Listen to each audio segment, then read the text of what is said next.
like to start with what I know and then work towards what I don't know. I wanted to take the formality of the house and the informality of the woods and kind of make the two combine. I'd like to show you how not to mulch around a tree.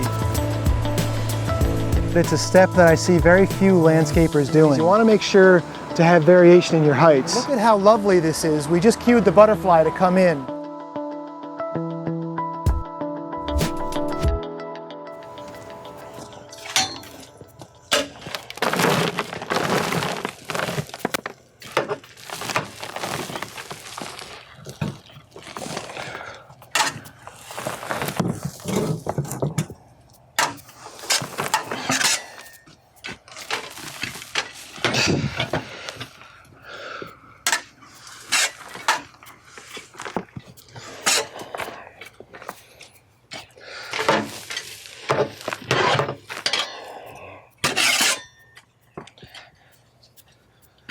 We're all set to go ahead and start mulching the gardens. And before I do that, I just want to mention that the weather has changed. It's now turned to, we had some showers, actually sat in the truck for 10 minutes or so.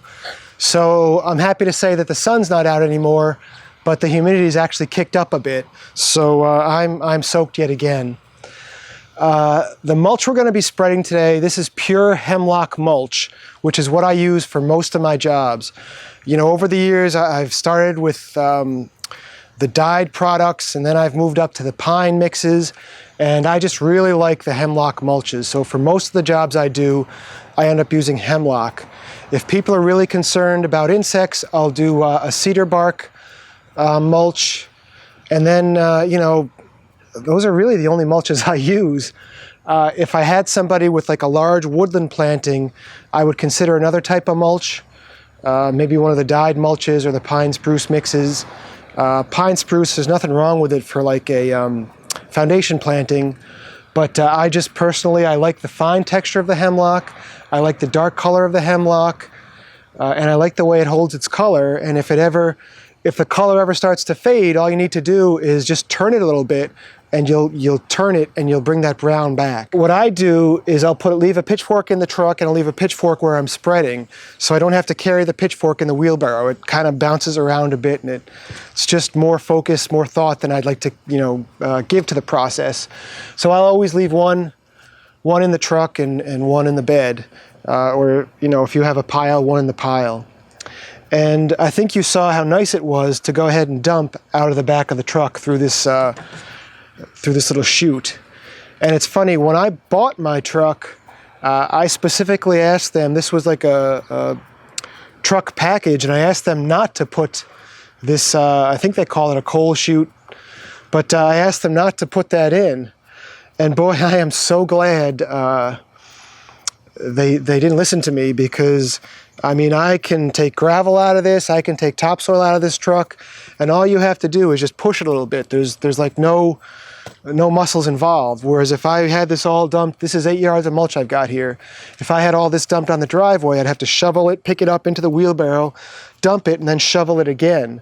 So boy, this door is so nice. So if you're specking out a truck and you can get a door on your truck, I think it's really a wonderful thing to have.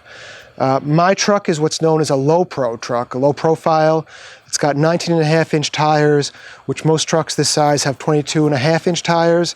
So the back of the truck is like 3 or 4 inches lower, and it's just the right height where I can get the wheelbarrow under the tailgate and I can still reach over. I'll go through and I'll dump wheelbarrow loads in the beds anywhere from 3 to 4 feet apart, and I'll usually do half wheelbarrow loads, because a full wheelbarrow load is too much. Then you get these kind of mounds in the bed. So I'll dump them 3 to 4 feet apart wherever there's room, and then I'll go back and I'll take my other pitchfork and spread the piles out, so we leave 2 to 3 inches of mulch. That's all we want in the beds.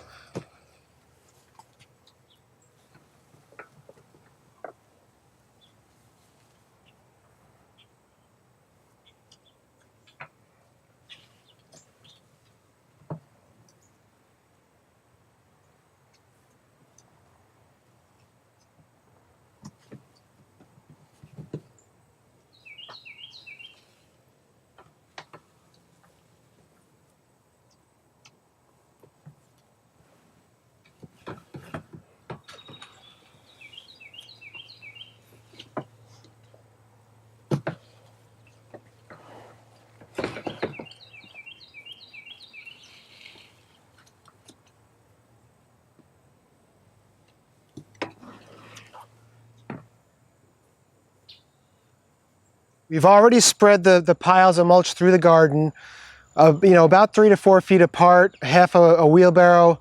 This bed is pretty tight with perennials, so I ended up putting smaller piles closer together. The other thing I'll do, which I mentioned when I was spreading the topsoil, is I always leave a wheelbarrow of mulch nearby full, so if I need more, I don't have to go grab it and come back. It just keeps the process moving a little bit smoother. And given the choice, I'd rather spread my piles of mulch too far apart than too close together, because it's very easy to end up over mulching your gardens. So I'd rather have a little bit too much space, and then I can always just put a little bit more in than have too much and either have to take my fork and shovel some out, or just end up putting too much mulch. The rule of thumb for mulching is you want to keep 6 inches to 12 inches from the edge of all your trees and shrubs with the mulch. It's the best thing you can do. You don't want to have the mulch touching the trees and shrubs, because then your rodents will get in there, they'll start eating the bark of the trees and shrubs, and you'll keep the bark constantly moist, which will invite disease. So trees and shrubs, 6 to 12 inches. And try to taper it down. When you get near the edge of the trees and shrubs, try to taper it down a bit. With perennials, I don't usually worry too much. I'll taper it down a touch, but if I touch the perennials, I don't get as concerned, because most perennials will do perfectly fine with some mulch touching them. I'll just use my pitchfork like a rake to kind of push that mulch around and smooth it out. If there's too much, you can pick it up with the fork and put it somewhere else, or put it back in the wheelbarrow. But you just start at the back of the bed, work your way forward, and you spread that mulch. Now, if it's your first time mulching, using the pitchfork's not going to be a really natural thing for you. So if that's the case, don't be afraid to grab a leaf rake and turn it upside down and drag it across the mulch to smooth it out. That's perfectly fine too, whatever works for you. At the edge of the gardens, there's 2 different ways you can go. You can either mulch the same height as the dirt on the edge of the beds, or taper your mulch down a bit, and that way it's going to be a little bit easier. You can take a weed whacker and redefine that edge a few times through the season, keep things looking real nice.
So that's basically the gist of mulching a new garden. Now, if I was remulching these gardens, I don't actually dump the mulch. I just leave it in the wheelbarrow and I put a light top dressing on top. And I've got some other videos about that. If you do a search on how to remulch a garden, you'll see those videos. So I'll just work my way around the gardens and just do exactly what I showed you here. There's always going to be areas where things have to be a little bit different. Over by where the vinca is, I'm just going to use my pitchfork to put the pitchfork loads in the garden, and then probably move the plants with my hand and push it over either with my other hand or the pitchfork, because that vinca is very close. And then on the side of the stoop, the other side of the stoop, it's a very small bed. So over there, I'll probably just scoop it out with a pitchfork, or even just take my hands and pick it up and work over there. Now the bed between the two houses, the plants are a little farther apart and it's all woodies. So over there I can probably just dump a little bit larger, you know, 2 loads, 2 half wheelbarrows each, and work my way through the bed. You kind of have to improvise as you go. A couple things to keep in mind though, and especially like on this hillside, make sure you leave a path. If you've got a large bed, make sure you leave a path so you can get through the bed with the wheelbarrows. You know, don't just dump a wheelbarrow load right at the front of the bed, which is also the ideal way to get to the back of the bed. I know it seems silly, but for the new guys, it happens. And the other thing is when I'm done, you know, like today the plants are wet, so the mulch is sticking to some of the plants. But when I'm done, what I do is I put the leaf blower on, and then I'll go ahead and blow off the edge of the bed. I'll blow off the gravel in case I got any on the gravel, and then I'll just do a very light blowing of the plants too, where I spilled mulch on them. And it's really it's amazing how much cleaning up you can do in a short time.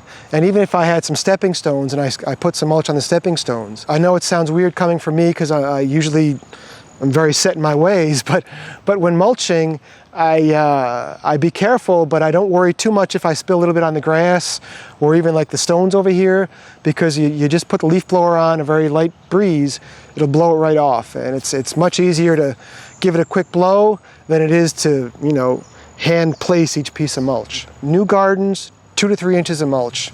Usually it's closer to 2, it really depends, but 2 to 3 inches, never more than 3 inches of mulch. More than 3 inches is too much. Work your way through and you're gonna do fine.